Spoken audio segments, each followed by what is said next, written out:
girls. Sunday morning, and we're just going out for a bit of a ride.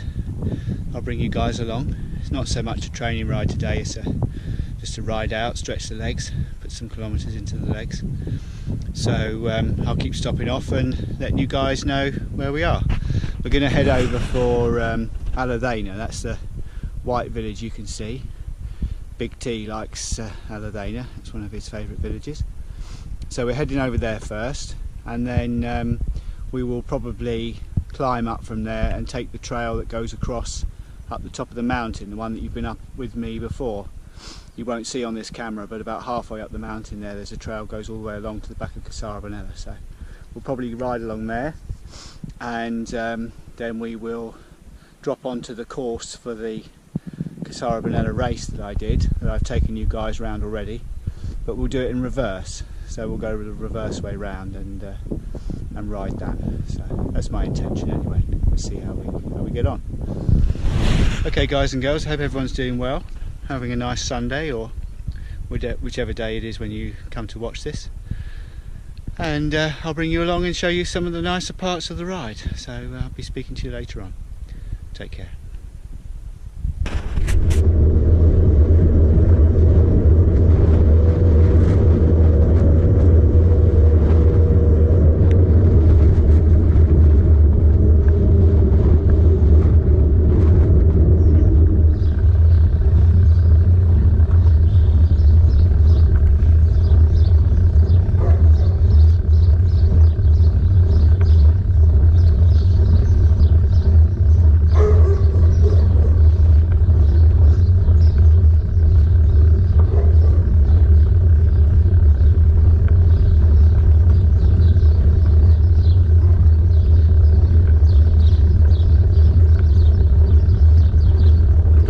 Hello again guys, we're up above Aladana now.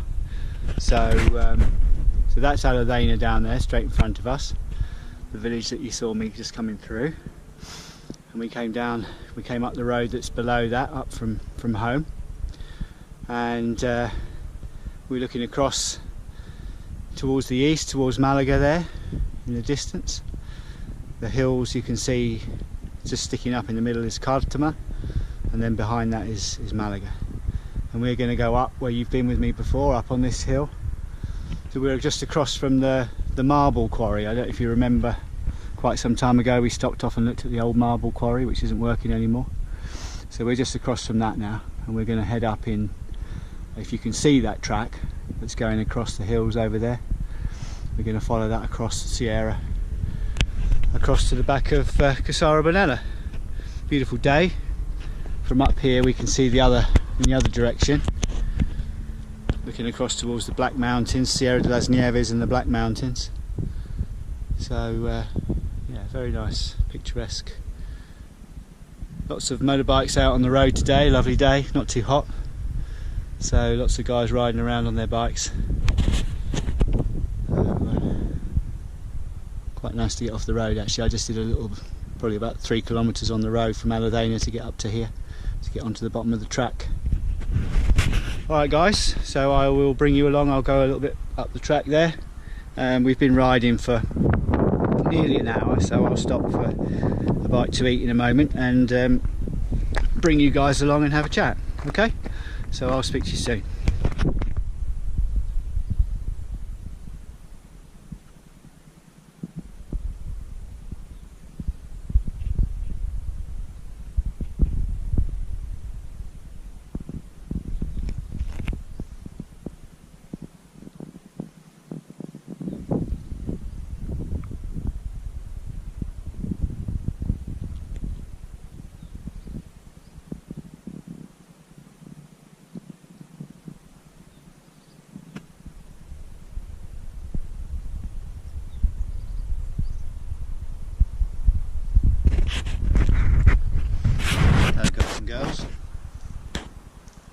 Just stopped for some lunch.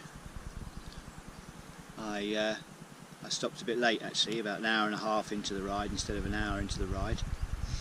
So I've just had a banana and some chocolate milk and a small energy bar.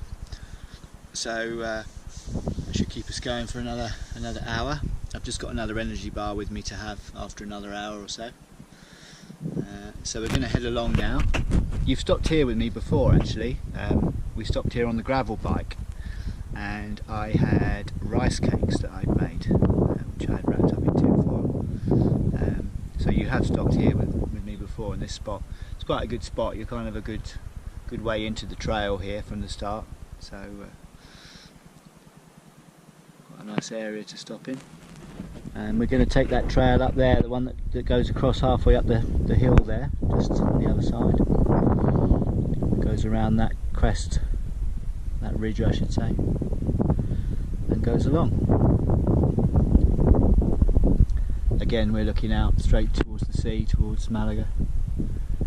I mean, I'm sure this camera won't pick it out, but you know, you can see the sky, and then probably looking at the way we're looking at it, what looks like about 2 meters above the top line of the hills there in the middle where Cartama is, you've actually got the sea. There's a deeper blue line which is actually the sea, with Malaga City right on the edge there. So today it's clear enough to see all the way out to Malaga City and to see the sea. What does help is if it's a very windy day at sea and you can see the white caps on the waves, which helps you differentiate it from the sky. But not today. In fact, we can. Again, I'm sorry, you won't see it on this camera, but if you look just to the right, kind of a little bit over and to the right of that little set of hills that's in the middle there, right in the middle of the plain, that's Alarin de la Torre, which we don't normally get to see. Normally, when I show you around, you don't normally get to see Alarin de la Torre because it's behind that hill. So we can see Malaga today, we can see Cartama going from left to right, we can see Alarin de la Torre, and then directly in front of us at the foot of those hills is Alarin el Grande. And on the top of those hills is La Bola, where I climb up to. You've seen me climb up to a few times. They're the Mijas hills. And on the other side of those hills is the village of Mijas and the sea. So that's where we are. Alright guys, well I hope you're enjoying coming along today. As I say, it's not really a training ride today, it's just to get out and have a nice ride. I have also put some new insoles in my shoes, which are much more comfortable. They're thicker and more comfortable in my riding shoes. But they're a bit thick actually, so they're pushing the top of my foot up into the top of the shoe a little bit at the moment. What I'm hoping is that they will squash down. What I may do, they're okay today, they're not making me uncomfortable, but I can feel it's kind of squashing the top of my foot down into the shoe. So what I may well do is take them out of these shoes and put them in another pair of shoes that I wear around all the time, just to try and squash them a bit. Because of course the problem is with cycling is you're only actually putting pressure in one place. You're only actually putting pressure here, where the shoe connects to the pedal on the cleat. So that's the only place you're actually pushing down. The rest of the shoe is not actually in contact with anything. It's only this.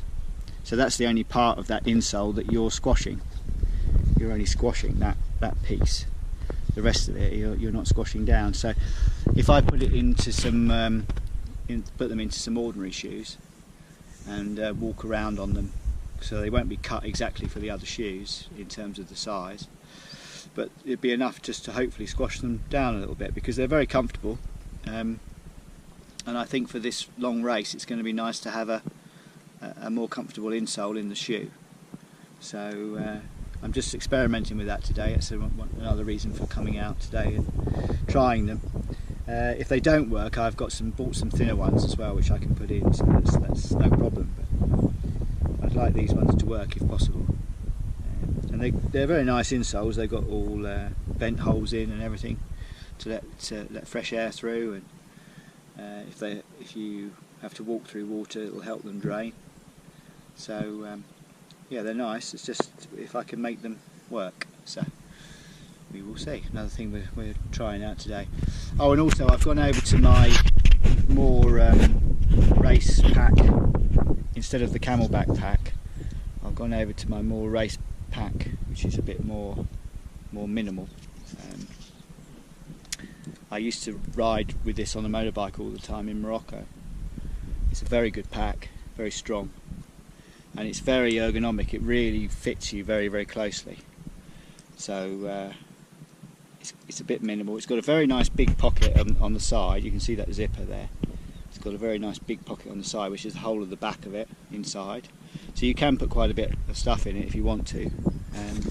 Only one compartment, but the idea now is that I've got the small saddle bag on the bike up under the saddle, and that will take everything related to tyres and also my tools that I need for the bike. So they're all going to be in there. All my drink and well-being, well, not all my drink, sorry, there's going to be a bladder in here with the drink nozzle to drink from. So I'm going to have a bladder in the bag. I will also have all my well-being things in here, which you have to, on the race, you have to carry a first aid kit, and you have to carry a tinfoil blanket with you and a few other items. So they'll all be in my backpack. So everything to do with me, and sun cream, you have to have sun cream with you, and you have to have sunglasses with you. Prerequisites, and they get checked every morning before you go. So you have to have those with you. It doesn't matter how you carry them, but you have to have them. So all my well-being is going to be in my pack. Everything to do with the bike will be on the bike, in the pack on the bike. I will have supplementary fluid on the bike in the 2 bottles. And I will probably, what I will probably do is have 1 bottle with isotonic drink, this bladder with isotonic drink, and the other bottle will just have ordinary water in.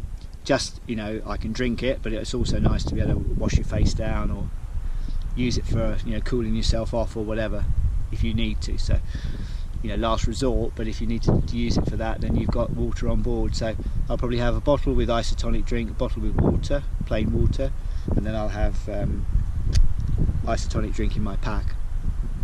And what I've already bought for the race is a tube, aluminium tube. You know, like you buy, sometimes you can buy those effervescent vitamin C tablets and that type of thing. You can buy them in a tube. Well, these are just like that, but they're the isotonic drink tablets, and there's 20 in a pack. So I've got those, which I'll have with me in my pack. So then if I need to top up anywhere while I'm riding, I can just get mineral water and then drop one of those tablets in and make isotonic drink while I'm on the go, instead of having to have powder with me. It's impossible, you know, having powder and having to scoop it in and everything. So before I start every morning, I'll make my drinks up with powder, which I'll have with me. So my drinks will all be made in the morning, every morning, before I go, from the powder, which I'll have with me in my main bag. And then with me actually on the bike, I'll have this capsule of effervescent tablets, which you just drop into either a bottle or into the bladder in the rucksack. So that's the plan. So we're working our way to having all that in place as well. So yeah, it's all coming together. It's just a case of making sure we try all these things. We've got 3 weeks to go now until the race. So it's not next weekend, and it's not the weekend after, it's the following weekend. So we've got some time. I've ordered some other little bits to come, which I'll show you when they come, things for the bike, which mean that you're carrying things on the bike in a way that's the most efficient. I think the suspension's right. I think we've got that right now. Feels good. Tyres are correct. I'm going to take a spare tyre with me, just in case we get some massive slash in a tyre or something happens. Obviously I won't be carrying that with me on the bike, but I'll have that in my main spares. The organisation are carrying a 70-litre bag for you with them. So they give you that at the beginning on Saturday before the race starts on Sunday. They give you that bag, and you put all your stuff into that bag, and then they carry that bag for you from location to location for the 7 days. So you have to make sure everything fits in there, including your sleeping bag. And I've had for a long time sleeping bags which has a built-in, very thin built-in air mattress that you can just, well actually you don't blow it up. All you do is you undo the valve and it just fills up with air to atmosphere. So it's and then when you roll it up, it actually pushes all the air out. So all you do is when you get to where you want to get to, you unroll the sleeping bag, you undo the valve on this thin mattress, and then you just leave it, and it just fills up with air to a thickness on its own. And then you close the valve and sleep on it for the night, and then in the morning you open the valve up and roll it up, and it's got an integral pillow as well, which is also, you do actually have to blow that one up. So I hope I've got enough puff at the end of each stage to blow my pillow up. I've got a pump anyway if I have to pump it up. So I'll have that in the bag, and I'll have my tools, my main tools and my spares in the bag, and then, you know, some clothes and bits and pieces, but won't need much. So actually 70 litres is quite big. It's quite a big bag, so plenty of space. So they'll be carrying that for me from location to location. So any work I need to do on the bike I can do in the evenings or the mornings, but more the evenings, or afternoons I should say. So, certainly on the days with around 80 kilometres, you know, 80 to 100 kilometres, I'm hoping to be finished by sort of 2 o'clock every day. So you know, I've got time. They have food ready for you when you come in at whatever time. So there's food laid out, just cold buffet laid out when you get back. Then your carbohydrate food and etc. So you get back, have a quick shower, eat some carbohydrate food, and then you've got the rest of the afternoon, and then the meal is at 8, proper meal is at 8 in the evening, and then the briefing is at 9, and then everyone goes to bed, and then you're up again in the morning for the next day. So what I'm hoping is on the shorter days I can be finished by about 2 o'clock, and then I've got the afternoon to work on my bike or do whatever, go to the supermarket if I need to get stuff, whatever. So should be okay. Alright guys, well I hope you're enjoying coming along. It's a lovely day, a little bit of mist around, which is the heat haze mist, but it's actually quite cool up here. We've got a nice breeze, and it's really quite cool. I'm just warm enough in this short sleeve, and you probably don't remember, but when we ride along this Sierra, when we ride along on the trail that takes us through, past the Miradors and through, there's that horseshoe where you come really right in on the mountain and round and back out again, and that's always really cold in there. The sun doesn't really get in there, so I'm going to have to do that as fast as I can, because I think it's going to be quite cold today. And the wind's blowing. It might be sheltered from the wind.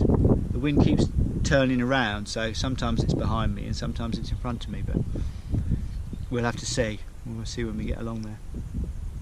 Alright guys, I will speak to you a bit further through the ride. Hope you're having a good day. Speak to you later.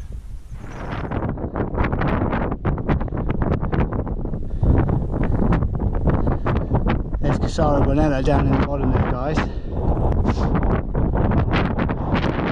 is the Golden Horseshoe.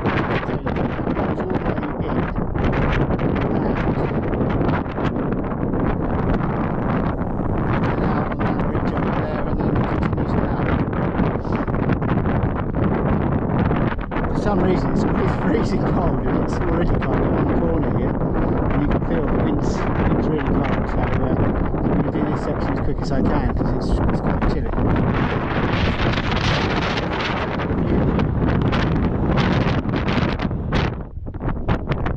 Really lovely today. There's Malaga straight in front of us and the sea in the distance. Alright guys, speak to you soon.